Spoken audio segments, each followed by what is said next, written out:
আসসালামু আলাইকুম everyone, welcome to my another new blog. আশা করছি সবাই ভালো আছেন আল্লাহর অশেষ রহমতে। আলহামদুলিল্লাহ আমরাও ভালো আছি।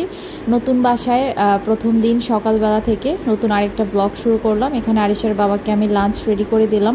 আমরা গতকাল রাতেই আসছি, তো আজকে সকালবেলা থেকে আবার নতুন একটা ব্লগ আপনাদের সাথে শেয়ার করছি। তো ওকে লাঞ্চে আমি বিরিয়ানি দিয়ে দিয়েছি, আর আজকে দুপুর পর্যন্ত আমাদের বিরিয়ানিই চলবে। আম্মু যে রান্না করে দিয়েছে। নতুন বাসায় এসেই আমার রান্নাবান্না করাটা একটু ঝামেলার হবে, কারণ আমার কোনো কিছুই এখনও নামানো হয় নাই কার্টুন থেকে। এগুলো আস্তে ধীরে নামাবো। আর আজকে আমি টুকটাক কিছু কাজ করব। ওকে অফিসে বিদায় করে দিয়ে আমি একটু বারান্দায় আসলাম।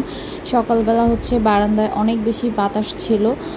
নতুন বাসায় প্রথম দিন আমার ভালোই লাগছিল, খারাপ লাগছিল না একটুও। আর এই যে বারান্দা দিয়ে অনেক খোলামেলা পরিবেশ, আর এই পাশটাতে নিচে রাস্তা আর কি, যার জন্য আমার দুইটা রুমের বারান্দার সাইডগুলোই অনেক খোলামেলা, অনেক আলো বাতাস আসে। আর এই যে নিচে এই গাছটা আমার খুবই ভালো লেগেছে। তো এই তো সকালটা শুরু হলো সুন্দরভাবে। তো বারান্দায় একটু সময় কাটালাম, ওইদিকে আরিশ ঘুমাচ্ছে। আর এই যে মেইন রোড দেখা যাচ্ছে। আজকে সকালের ব্রেকফাস্টে আমরা খেয়েছি আম্মুর দেয়া পিঠা, সেমাই এগুলা। আমি চিটাগংও যখন যেতাম, পরদিন সকালবেলা নাস্তা রান্না বান্না এগুলোর আমার কোনো ঝামেলা থাকতো না। আমার আম্মু সব খাবারই দিয়ে দেয়, সেজন্য আমার কোনো আজকে প্যারা নাই দুপুর পর্যন্ত। রাতের বেলা কিছু একটা করতে হবে আর কি, যেটাই খাই। আর আমার এখনও বাসা তো কিছুই গুছাই নাই, মাত্র আসছি। আস্তে ধীরে গুছাবো। তো টুকটাক হালকা পাতলা কিছু কাজ করব। আজকের এই ব্লগটা গত সোমবারের, অলরেডি এক সপ্তাহ হয়ে গেছে আমি যে বাসায় আসছি। এর মধ্যে আমার বাসা অনেকটাই আমি গুছিয়ে ফেলেছি আলহামদুলিল্লাহ। তো এই যে আমি একটু দুই বারান্দায় ঘোরাফেরা করতেছিলাম। তার আসলে আজকের ব্লগটা আমি কিভাবে কি দিয়ে শুরু করব আমি একটু কনফিউজড ছিলাম, যেহেতু বাসাটা অনেক বেশি এলোমেলো, বুঝতেছিলাম না যে আমি আসলে কি ভিডিও আপনাদের সাথে শেয়ার করব বা কি বলবো, কি দেখাবো। আর এখন আমার ওই রকম গোছানো কোনো ব্লগ আমি করতে পারবো না। যাই হালকা পাতলা টুকটাক আপনাদের সাথে শেয়ার করতেছি। সারাদিন কিভাবে করে কাটলো, এভাবেই কেটে গেছে আসলে। এই যে আমি একটু সকালবেলার পর কাজে ব্যস্ত ছিলাম, অনেক কাজই করেছি মোটামুটি, তখন আর কোনো ভিডিও করি নাই। তারপর গোসল করে এখন আমরা মা ছেলে দুপুরে খাবার খাবো। এই যে খাবার নিয়ে আসলাম একই প্লেটে, তো আমিও খাবো, আরিশকেও খাওয়াই দিব।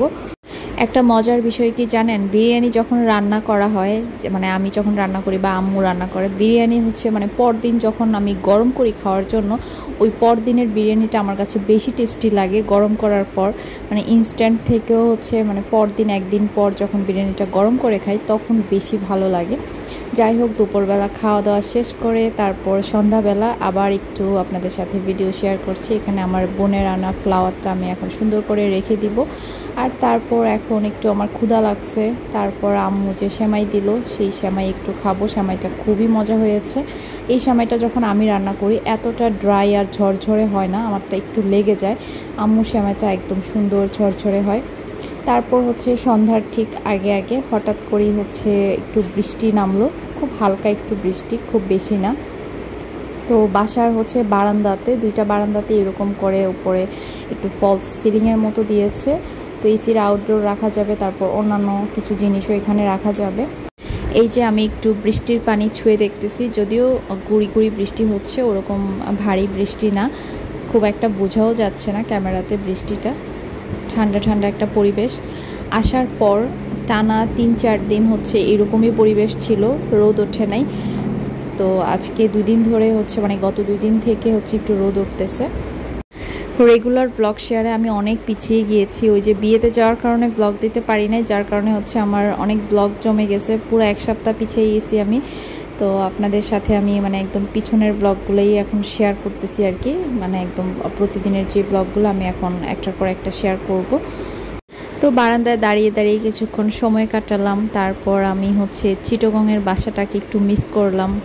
ওই বাসাটাকে আমি সারা জীবনই মনে হয় মিস করব, কারণ আমার একদম সংসার জীবনের প্রথম বাসা, তো অনেক অনুভূতি, অনেক স্মৃতি জড়ানো।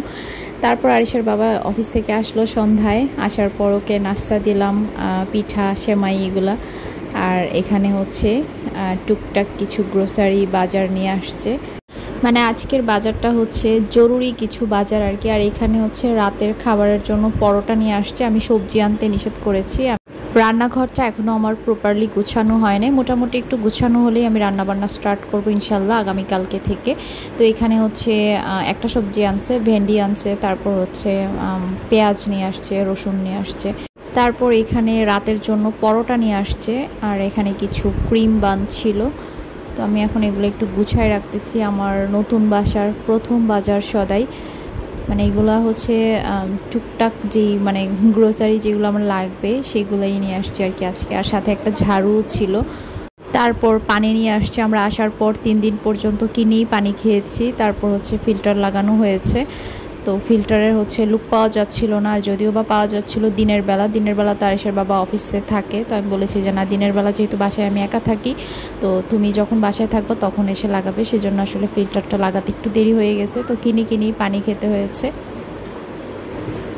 তো এই তো এখন হচ্ছে সব কিছু আমি নামাই নিচ্ছি, গুছাবো হচ্ছে এমনিতেই এখন রেখে দিব, গোছানোর ওরকম এখন আমার কিছু নাই। আমি যেহেতু এখনও আমার যে বস্তাগুলা তারপর কার্টুনগুলো এগুলো এখন ওপেন করি নাই, যদিও বস্তা থেকে কিছু জিনিস বের করেছি, আস্তে আস্তে আমি হচ্ছে আমার মতো করে সব কিছু বের করে গুছাই নিব। তো আপাতত এগুলো একটু রান্নাঘরে নিয়ে গুছাই রাখতেছি আর কি। আসলে কি কাজগুলো করতে হবে সিস্টেমে, তা না হলে দেখা যাবে যে হজবরল লেগে গেছে। তো আমি আলহামদুলিল্লাহ সব কিছু আমি সিস্টেমেই করেছি, যার জন্য আমার খুব একটা বেশি কষ্টও হয় নাই। মানে আমি একদম মানে শিডিউল করে নিয়েছিলাম কোন দিন কোনগুলা গোছাবো বা কোন দিন কোন কাজগুলো আমি করব, ওইরকম করে করতে করতে সুন্দর করে হচ্ছে সব কিছুই আমার গোছানো হয়ে গেছে। মানে হজবরল লাগে নাই, অটোমেটিক্যালি সব কিছু সুন্দরভাবে গুছানো হয়ে গেছে, একটা একটা করে শেষ করেছি। মানে একদিনে সব কিছুতে আমি ধরি নাই, সিস্টেমে কাজ করেছি। যাই হোক, বাজার গোছাতে গোছাতে হচ্ছে আমার একটু চিটাগংয়ের একটা বিষয়ে মনে পড়ে গেল। যখন আমরা প্রথম গিয়েছিলাম, বাসায় কিচ্ছু নাই, আমরা 3 জন মানুষ, তারপর হচ্ছে শুধু ফার্নিচারগুলা আর টুকটাক হচ্ছে কয়েকটা জিনিস ছিল আর কি, ও যেগুলো কিনেছিল হাঁড়ি পাতিল, আর তাছাড়া তো কিছুই ছিল না। প্রথম বাজার আমরা করেছিলাম, সেখানে অনেক কিছুই ছিল ওই বাজারে। তো আজকে বাজার গোছাতে গোছাতে আমার ওই প্রথম দিনের কথাটা মনে পড়ে গেল। তো আস্তে আস্তে করে হচ্ছে সব কিছু কিনেছি। আসলে সংসার জীবন শুরুর প্রথম দিনগুলোর কথা সারা জীবনই মনে থাকে। আর এই যে এখানে সে আমার জন্য চিড়া ভাজা নিয়ে আসছে, চিড়ার সাথে আবার বাদামও ছিল, ভালোই লাগছে চিড়া ভাজাটা। তারপর এখন রাতের বেলা, রাতে আমরা চিন্তা করেছি আজকে পরোটা দিয়ে কলিজা ভুনা দিয়ে খাবো। আর এই যে আম্মু কলিজা ভুনা দিয়েছিল, এটা এখন পুরাটাই গরম করে নিব, যদিও পুরাটা ছুটে নাই এখনও। তো পুরাটাই আমি কড়াইয়ে দিয়ে দিয়েছি, চুলার হিটে ছুটে যাবে। আর পাশে হচ্ছে আমি পরোটাগুলো একটু গরম করে নিচ্ছি, গরমই ছিল, খাওয়ার টাইম হতে হতে একটু ঠান্ডা হয়ে গেছে। তো সবগুলো একসাথে দিয়েই গরম করে ফেলতেছি। পরোটা দিয়ে আম্মুর এই কলিজা ভুনাটা খেতে এত মজা লেগেছিল আজকে, কলিজা ভুনাটা খুবই মজা হয়েছে, অনেক সফট হয়েছে কলিজাটা রান্না করার পর। তো এই তো আমি সুন্দর করে গরম করে নিচ্ছি, তারপর হচ্ছে আমরা রাতের ডিনার করে নিব আর কি। আর আমি রান্নাবান্না শুরু করব হচ্ছে তার পরদিন থেকে আর কি। তো আজকেও আর রান্নাবান্না আমার করতে হয় নাই, রাতের জন্য আর আমি ভাত টাত রান্না করার ঝামেলাটা নেই নাই। পরদিন সকালবেলা হচ্ছে আমি ভাত রান্না করব, ওকে লাঞ্চে দিয়ে দিব ভাত, সাথে হচ্ছে কলিজা ভুনা।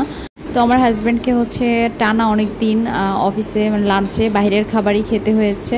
তো বিষয়টা আসলে মানে অস্বাস্থ্যকর আমার কাছে, বাসার খাবার যেমনই হোক বাসার খাবারটাই স্বাস্থ্যকর। তো আমি সবসময় চেষ্টা করি ওকে বাসা থেকে খাবার দিয়ে দেওয়ার। তো আজকে এ পর্যন্তই, আল্লাহ হাফেজ।